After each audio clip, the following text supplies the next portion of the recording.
दोस्तों आज की इस वीडियो में हम डिस्कस करने वाले हैं how to install wifi driver on PC. तो किस तरह हम पीसी में ड्राइवर्स को यानी कि वाईफाई के जो ड्राइवर को अपग्रेड कर सकते हैं, इंस्टॉल कर सकते हैं। इसके लिए हमें विंडो प्लस आर प्रेस करना होगा और रन कमांड में टाइप करना है ncpa.cpl। तो जैसे ही हम ओके करेंगे तो हमारे पास नेटवर्क कनेक्शन का बॉक्स कुछ इस तरह से अपीयर होगा। हम यहाँ पर देख सकते हैं नेटवर्क कनेक्शन। यहाँ पर हमारे पास वाईफाई 2 है, वाईफाई है और इथरनेट है। इसको हमने वन बाय वन करके अपग्रेड करना है, यानी कि इसके जो ड्राइवर्स हैं इनको हमने इंस्टॉल करना है। तो सबसे पहले हम वाईफाई 2 को करते हैं। इसके ऊपर राइट क्लिक करने के बाद प्रॉपर्टीज में आएंगे। वाईफाई 2 की प्रॉपर्टीज में आने के बाद हम बॉटम में फाइंड कर सकते हैं लिस्ट में IPv प्रोटोकॉल 4। तो यानी कि IPv4 को हमने सिलेक्ट करना है, कॉन्फ़िगर करना है, यस करेंगे। तो जैसे ही हम यस करेंगे तो हमारे पास ये बॉक्स अपीयर होगा। यहाँ पर काफ़ी सारे टैब्स हैं। ड्राइवर को सिलेक्ट करने के बाद अपडेट ड्राइवर करेंगे। तो ये सिंपल सा मेथड है, इसको हम थोड़ा सा सेट कर लेते हैं। यहाँ पर अगर आप देखें तो हमारे पास दो ऑप्शन है, सर्च ऑटोमेटिक फॉर ड्राइवर्स और ब्राउज माई कंप्यूटर। तो browse my computer for drivers के ऊपर हम क्लिक करेंगे और बॉटम में लेट मी पिक करेंगे। मॉडल में हमारे पास जो भी ड्राइवर होगा इसको हमने सिलेक्ट करना है और नेक्स्ट के बटन पर क्लिक करना है। तो प्रोसेसिंग ऑटोमेटिकली कंटिन्यू रहेगी। जो हमारा ड्राइवर है वो ऑटोमेटिकली इंस्टॉल हो जाएगा या अपग्रेड हो जाएगा। ये सिंपल सा मेथड था इसको अपडेट या अपग्रेड करने का।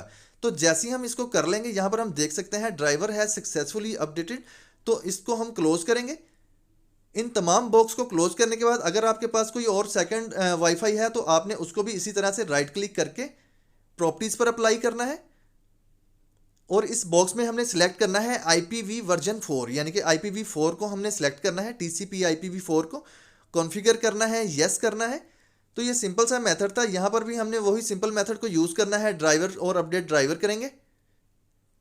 तो जैसे ही हम अपडेट ड्राइवर करेंगे तो हमारे पास सिंपल वही बॉक्स आएगा जैसा कि हमने पहले किया है। आपने वन बाय वन करके इन तमाम ड्राइवर्स को डाउनलोड और इंस्टॉल कर लेना है, यानी कि अपग्रेड कर लेना है। ब्राउज माई कंप्यूटर करेंगे और let me pick from a list. यहाँ पर हमने let me pick from list और मॉडल को सिलेक्ट करने के बाद नेक्स्ट करना है। सिंपल मेथड है इसको करने का।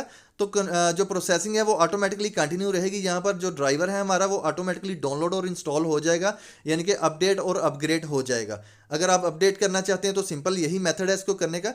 अगर आप एक वायर कनेक्शन यूज़ करते हैं तो इथरनेट को सिलेक्ट करेंगे और प्रॉपर्टीज़ में आएंगे। सेम मेथड है इसको भी करने का। आपने क्या करना है, यहाँ पर हमने IPv4 को सिलेक्ट करना है, यानी कि TCP IPv4 को सिलेक्ट करके कॉन्फ़िगर करेंगे, यस करेंगे और इस बॉक्स में हमने सिलेक्ट करना है ड्राइवर को। तो ड्राइवर के टैब पर जैसे ही हम क्लिक करेंगे तो इसको भी हमने सिंपल वही मेथड यूज़ करना है। तो यहाँ पर हम टॉप पर देख सकते हैं ड्राइवर है, इसको सिलेक्ट करके अपडेट ड्राइवर कर लेंगे। ब्राउज माई कंप्यूटर करेंगे। तो जैसे ही हम browse my computer for drivers के बटन पर क्लिक करेंगे, लेट मी पिक के ऊपर हमने क्लिक करना है। तो यहाँ पर हमारे पास काफ़ी सारे ड्राइवर्स हैं। इसको वन बाय वन करके आपने क्या करना है, अपग्रेड कर लेना है। अगर यहाँ पर आपके पास ड्राइवर अवेलेबल नहीं है तो आपने इसको डाउनलोड और इंस्टॉल कर लेना है। सिंपल मेथड है, इसको वन बाय वन करके सिलेक्ट करते जाएं और डाउनलोड इंस्टॉल कर लें। विंडोज़ है सक्सेसफुली अपडेटेड फॉर ड्राइवर्स। तो ड्राइवर हमारे अपडेट हो चुके हैं। ये सिंपल सा मेथड था। इसके बाद अब हमने क्या करना है, नेटवर्क कनेक्शन का ये तमाम जो भी बॉक्स है इसको भी हमने अपडेट करना है ताकि हमारा जो इंटरनेट है वो सही तरह से वर्क कर सके। तो इसके बाद हमने माई कंप्यूटर पर राइट क्लिक करके मैनेज के बटन पर क्लिक करना है और डिवाइस मैनेजर को ओपन करना है। आप किसी तरह से भी डिवाइस मैनेजर को ओपन कर सकते हैं। यहाँ पर हम चंद सेकंड वेट करेंगे, प्रोसेसिंग कंटिन्यू रहेगी। तो इस बॉक्स में हमने सिलेक्ट करना है डिवाइस मैनेजर। तो लेफ्ट साइड पर हम फाइंड कर सकते हैं डिवाइस मैनेजर।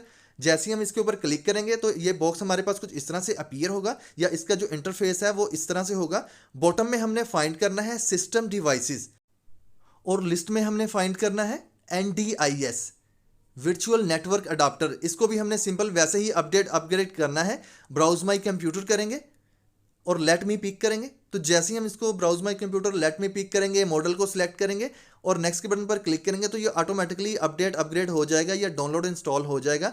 इससे हमारे वाईफाई की जो स्पीड है वो काफ़ी बेहतर होने वाली है। तो इन तमाम बॉक्स को वन बाय वन करके हम क्लोज करेंगे और अपने PC को रीस्टार्ट करेंगे।